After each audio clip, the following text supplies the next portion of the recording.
আসসালামু আলাইকুম। আজকে আমরা এসেছি গাজীপুর জেলা শ্রীপুর উপজেলা কেওয়া পশ্চিম খণ্ড ৮ নং ওয়ার্ড। আমরা এসেছি একজন কৃষি উদ্যোক্তার বাড়িতে। ছাদের উপরে উনি অনেক ধরনের আমরা দেখতে পাচ্ছি। এই দেখেন, আপনাদের দেখাই।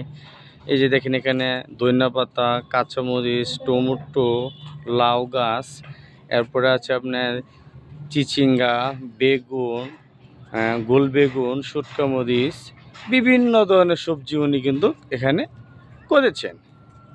এখন আমরা কৃষি যে এনে এই ছাদ বাগানের যে উদ্যোক্তা সম্রাট শাহজাহান ভাই, আমরা এখন তার সাথে আমরা কথা বলবো।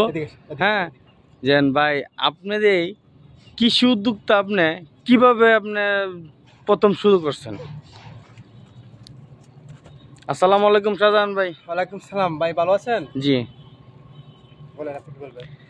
আপনি এই কৃষি উদ্যোক্তা ছাদ বাগানে আপনি এখানে কিভাবে প্রথম থেকে আপনি শুরু করছেন?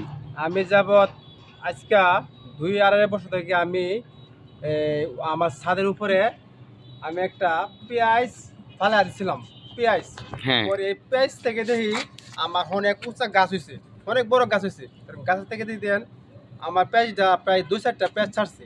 তখন আমি মনে করছি যে আমার ছাদে অনেক কিছু লাগাই, মানে যে শাক সবজি, বেগুন, করলা, এগুলি লাগাই। তখন দেখেছি আল্লাহর রহমত, আমার আল্লাহ কালি উন্নতি দিতেছে। আমি শাক সবজি অনেক খাইতেছি। আমার এই পাশে যে পাড়াটি আছে, আমি তাগরও লই খাইতেছি বেগুন শাক।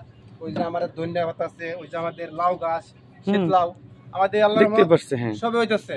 এখন দেখি বাকিটা আল্লাহ ভরসা, আমরা আরো দেখি আরো আগে যেতে পারি কিনা।